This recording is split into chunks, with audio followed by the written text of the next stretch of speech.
Happy Monday and welcome to Casting the Net, Reeling in Holistic Health, where we care about your mental health and well being. I'm your host, Coach Rice, and I want to make sure that you tune in every Monday at 8 a.m. Central Standard Time, where I have my special guest on to talk about real issues that matter most. I want you to check us out on YouTube, Facebook Live, on Business Facebook page, also on the Be Awesome Network. Stay tuned. I think you're going to really like this next guest. Happy Monday and welcome to Casting the Net, where we care about your mental health and well-being. I am your host, Coach Rice, and with me today I have the CEO of Anchor Point, which is a nonprofit you will learn more about as we go through the conversation. I have with me Debbie Simmons.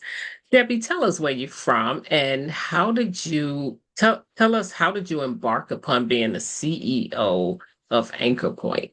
That's a great question. Well, I am in the Houston, Texas area, and originally, if we back up in my story a little bit, I had went through a very difficult season where I struggled with infertility, ultimately got pregnant with quads, and then the boys, as they were born, were just placed in my arms until I held them until they passed away.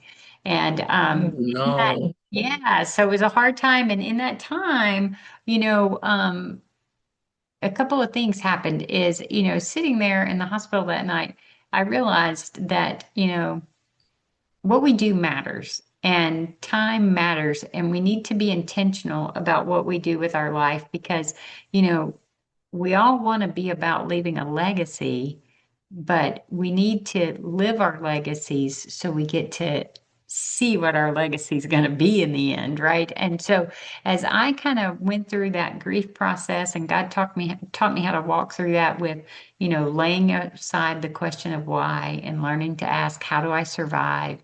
And then how do I thrive? And as I did that and trusted him with my story, he began to open more and more doors. And one of those was, to help people struggling with loss. And then another was to adopt 9 children. And then another opportunity came along to plant the seeds for a ministry. And these, I'm an engineer by training. So these things weren't really like on my plan. But a lot of Okay. times, they're not on your plan. And I didn't really know what I was doing. I just knew to do something. So I did something and then I was like, well, that was good or that wasn't. And I changed and I did something else and just did this over and over and over again. And the ministry, Anchor Point, impacts literally thousands of families. It's been around for 15 years. And it is a blessing to be a part of watching lives changed and things like that. But it came out of great loss and then just faithful obedience to what I felt like I was called to do and just slowly taking steps in the right direction to get there. And so that is how it came to be. So I created my own job. So So how do you help families and the I have a couple of questions actually, but I'm gonna ask this one. How do you help families with Anchor Point? sure. We have multi-divisional type approach, and we deal with families when they first find out they're pregnant and they don't know what to do and they're overwhelmed. So we have a medical clinic that works with them. And then we move them over into our case management, where most of us when we get children, they don't come with instruction manuals, and so we need help, right? And this, so we have just wonderful case managers and mentors that walk alongside them and are like, okay, here's the next step. You got to do this. Here's the next step. You got to do this, and a lot of times, you and I just need someone that has a little more experience to kind of show us our way through this foggy situation to the other side, right? And so that's what we do there. And then we also run a maternity home for girls who are homeless, where we do 24/7 programming to set them up to be able to sustain themselves and their babies as they move into their next phase of life. And then we also do a lot of stuff in our community with parenting training. Um, prenatal It's training. amazing. We do therapeutic camps for kids who are adopted with trauma backgrounds, and we have recovery groups for sexual abuse, abortion, trauma, just general trauma to help people be whole and be healthy. And so we're just really blessed to be able to be in that space and make an impact in people's lives. Wow, that's a big calling. So Mhm. you mentioned something that stuck with me. You said, I trusted God with my story. Mhm. What did you actually mean by that? Because that's a Well, powerful quote. Trusted God with my story. I love it. yeah. Well, as I worked my way through the question of how do I survive, he taught me take the next best step. And so I would take a step and he would meet me and then he would show me the next step and I would take it and this went on over and over again. So it was the way you walk through grief, but it's also the way you develop quite a strong faith muscle because faith is a muscle, okay, that we Yes. must work. Okay. And as I got healthier and healthier and I changed the question to, okay, how do I thrive? I said, okay, God, you say you're a redeemer of stories and this is mine. So, what can you do with my story? Because I don't want it to just be a sad ending, that, oh, we just lost kids. I'm like, make something beautiful out of this. And so, as I've had the opportunity to do all these different ministry things and build Anchor Point and do all this stuff. The wonderful blessing in all of it, and even telling the story, is that my boy's legacy lives on, right? It lives on through me, and I get my chance to write my legacy right now to impact lives and to impact them once I'm gone and stuff like that. So, you have to let him have your story to be able to redeem your story. Because if I'm holding on to my hurt and my pain, then he can't do much with that. But when I give that to him and say, okay, and then he's like, well, lead a grief group. I'm like, it really wasn't on my plan, but okay, I'll try that. And then, and to see most people are more impacted by our pain and our ability to move through it than they are by our successes, because they see that we're just real people with real challenges, and that if she can do it, I can figure my way through. And it's a privilege to be able to encourage people that way to say, yeah, you can lose children and you can still have a meaningful life. And Wow. and the truth is, when we think about it, is that, it'll just be a blink of the eye before I'm reunited with my boys.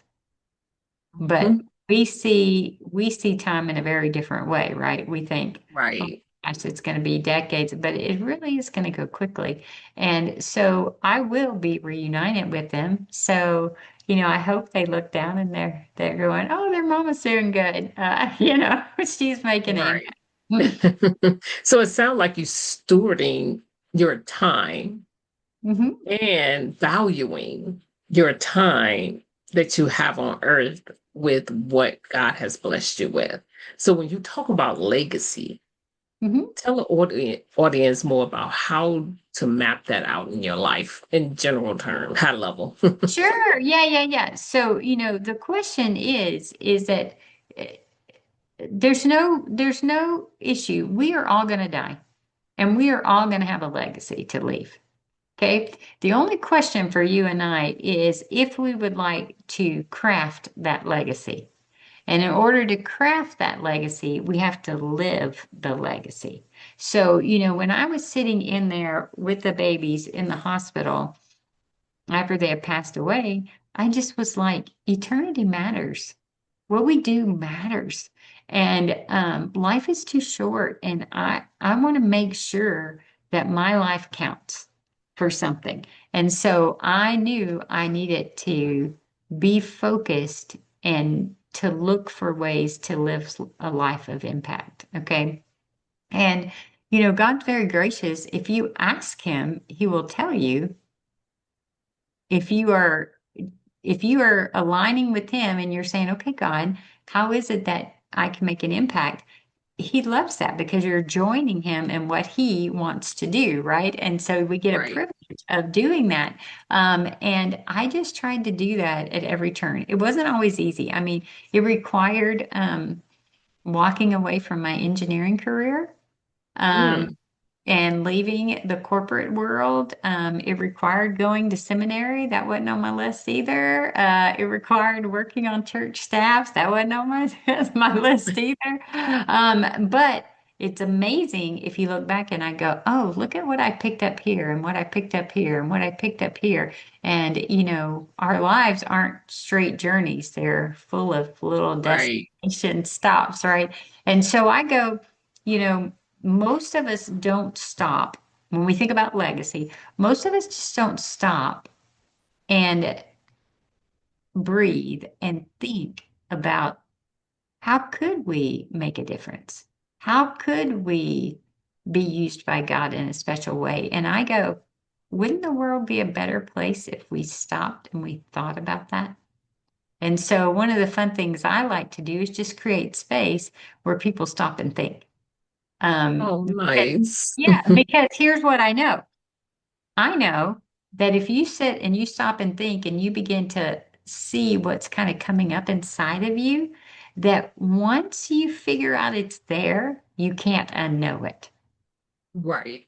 Okay. And you're going to have to figure your way. So you can ignore it and it's going to Right. keep coming up, or you can lean in and go, I don't know where this great adventure is going, but I want to be faithful. So I'm gonna go and see. And I would tell you, hey, to be in the center of God's will, doing what He's called you to do it's a great roller coaster ride. Lots of highs and lots of lows. But wouldn't you want to be in the center of what He's called you to do? That's a safe. Absolutely. That's a That's the safe. safest place you can be. Yeah, even if it's not so safe at the time. But right. Uh, But he's with you. yeah. Mm-hmm. Mm-hmm. What's so Yeah. beautiful about that story is that that's total surrender, which is not easy. No, Because it's you had to never. leave your job, you had to leave your identity that Mm-hmm. you had once had and fall under his identity. Yeah, Uh, yeah, yeah. So the big words I always hear that I always have to figure out, it's like surrender and humility. I'm like, oh Lordy, yes. have mercy. Okay. I'm like, have I mastered that yet? But no. Was it when you did have to make that transition? Mhm. What was it like for you to leave and move over into another area? Was it a smooth transition? Tell us about that journey that led you to actually you did have you thought you would see yourself in this position now, but you surrender and help you get there. Okay. It was the transition piece was fine because I had already surrendered by then. Okay. The Okay. getting to the transition piece was very different. It was 2 years of no, I'm not doing it. I'm not. Wow. And God would say, you need to do this. I'm like, nope, I'm not doing it. And he would just I mean, like when you know it you're not going to win. It's going to keep coming up. And it would keep coming up and keep coming up. And I would try and just push it away. And I had all I sounded like Moses. I can't do this. I can't do that. I can't do this. And he just kept coming back. And I was like, my husband, we were out watching stars or something one night, and I never sit still. And he said, you need to get on with going to seminary. And I was like, are you kidding? And I was like, okay. So then I was just like, okay, God, I'll check it out.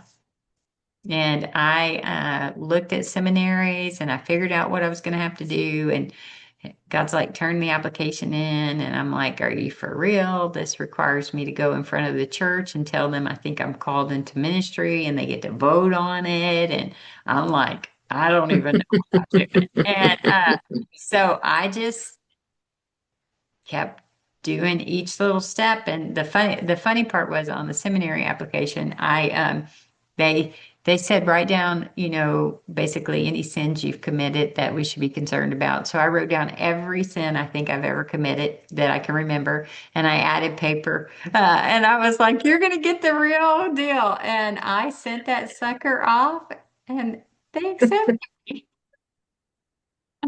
And so when they accepted me, the next dilemma became, I was like, "Okay, God, I got to quit my job. How am I going to quit my job? I'm the breadwinner in our family." And my husband is in graduate school and he's not close to leaving. And I said, if you really want me to do this, I said, I'm have some girls, I'm going to ask them to pray. And so I had some girlfriends and I was like, okay, you guys to pray that God would drop a job into my husband's lap. They beg him to come to work. It'd be exactly what he wants to do and it'd be about this much money. And within 2 weeks, Specifics. the job fell into his lap. They begged him to come to work. It was exactly what he wanted to do. And it was $10,000 short. And I was like, okay, God, I guess I'm supposed to live without that $10,000 for now. And so he walked away from finishing his graduate degree because he thought it was so important. And he went to work, and I left my work and I went to seminary.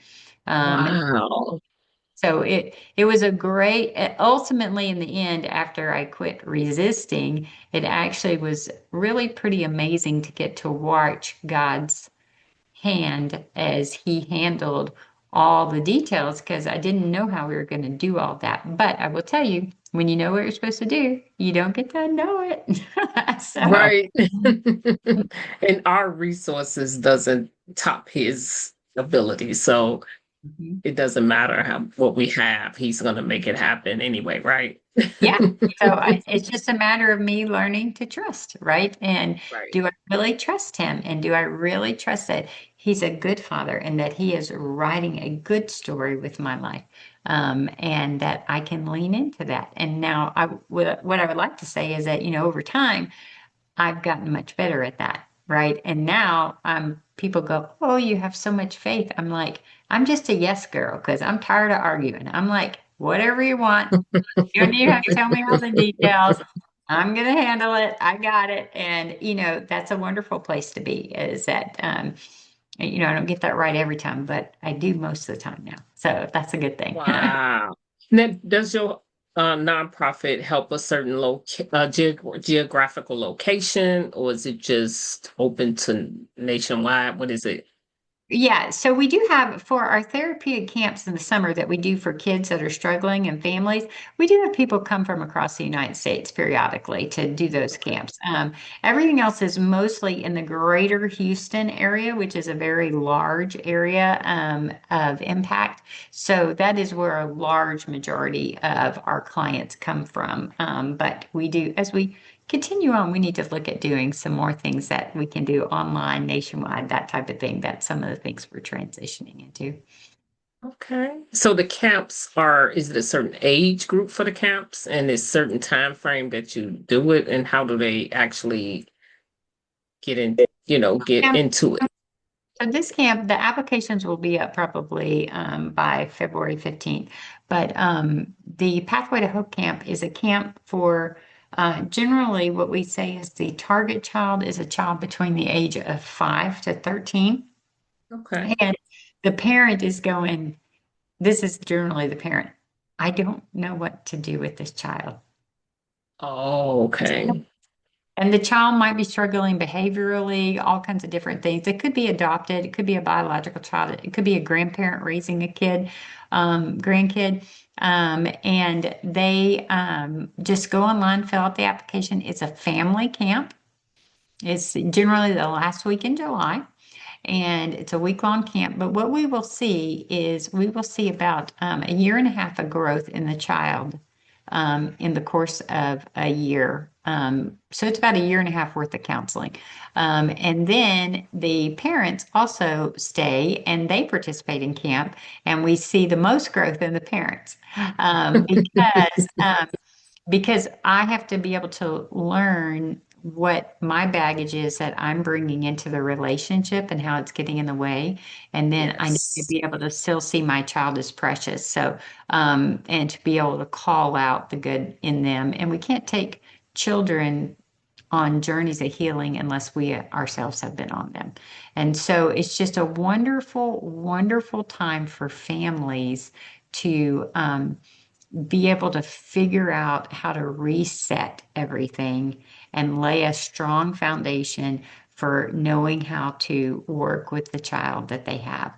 And it's just amazing the results that we get to see. So they Oh, would that just go, is amazing. yeah, so they would just go online to Anchor Point, look under events, and they can find out about the Pathway to Hope Camp. Okay, that's awesome. So, what advice would you give the audience? One piece of advice. Well, the first, I love this concept of, because I use it all the time, is this concept of giving up the why question and learning to ask, how do I survive? And I do that by taking the next best step. And then how do I thrive? Those questions, doing those things I do that all the time as I've grown in the years. And even like now, if I get in a situation, I'm like, okay, what's the next best step I need to take? And the truth is that if we're taking the next best step that we can think of, we've got movement, and God can work with movement. He can't work with stuck. He can work with us. Oh, I like that. Yeah, when we are trying to move in the right direction, he can work with that because he's got a willing heart and you're trying to do the thing. Stuck means I'm still inward focused and I'm not willing to do the hard things that I need to do yet. And the truth be told, this side of heaven, there is no acceptable answer to why. Because Yeah, Because yeah, as soon as someone tells me the answer, like if someone told me the answer for why I had to lose boys, and let's say it was a great answer, my next question would be why? right. And this just keeps on going, right? Keep on going, right? Because it doesn't satisfy. It doesn't bring my voice back. It doesn't, solve anything. It's just like, no, it's not good enough. It's not good enough. And so that is the surrender piece when we talk about, walking through difficult things. And I go, you know, your daddy God looks at you and he smiles. He's not displeased with you. He wants us to lean in. And tomorrow the sun is going to come up again. And Yes. you are precious. You are valuable. And we have good things to offer. So So in the work that you do you help people that are stuck get moved from that place to the next? Do you help them with that? I'm fixing to release a course that we just created, and it's called Unstuck for Good. It is a 5 week process, and I've taught it several times, and it really resonates with the person who is struggling, trying to figure their way through a difficult situation. They might be depressed, they could have lost children, they could have had a spouse divorce them. There's all kinds of things, right? And this just resonates with them, and it walks through those questions and it teaches us how to figure our way through the good process because we want to be able to be whole and healthy and be impact players. So that'll be coming out in the next week or so. That will be available. And I think it's a wonderful tool to just walk you through the process and help you figure out how to make your way. And Because is that's what this an in-person or online or yeah, both? that's an online, so anybody can do it anywhere, and it's a seminar that I've taught and I've recorded that they go through for 5 weeks, and it's got a workbook and it does all the pieces with you, so you can do it at your own pace. Because Okay. because sometimes some of us need a little longer to process and stuff like that, but it's a great first step for someone who is really trying to figure their way. Okay. And I'll put that in the Yeah. video, the links so that they can get to that so they Mhm. can register. Yeah, I can get you. Yeah, I'll get you that stuff to make sure you have it. And then also for your listeners, if they would like a copy of my book, it's called The Heart of Legacy.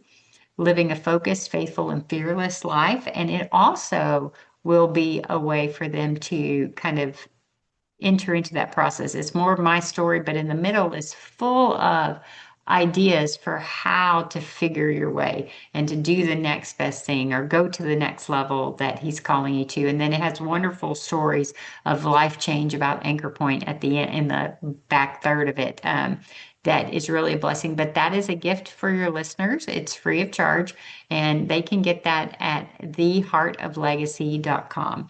And so all they need to do is fill it out and they'll ship them the book. Oh, wow. That's really awesome. That is a great gift. That's a great gift. Well, I am so grateful to have met you and talked to you and that you sharing so much wisdom with the audience. Thank you so much for showing up today and sharing a part of yourself. Keep doing what you're doing, building that legacy and helping others do the same. And love what you're doing. And we'll put all your information in the comments of the video. And to the Okay. audience, I just want to thank you so much for listening and hope that this has been a blessing. If you know someone who can actually benefit from this, please do share the video. And if you don't forget, it's shares a free gift for all the listeners. So, and they will be in the comment section. So just want to say thank you for listening. And please do subscribe. See, I tell you to subscribe. You might miss out on some stuff. So do subscribe and share because we always want to help everyone get to where they need to be. And so we just want to say happy Monday and have a fantastic day. It's your time to shine. Your journey to chart. Coach Rice wisdom will heal every heart. So join us now. Let's make life suffice. Welcome to Mondays with Coach Rice.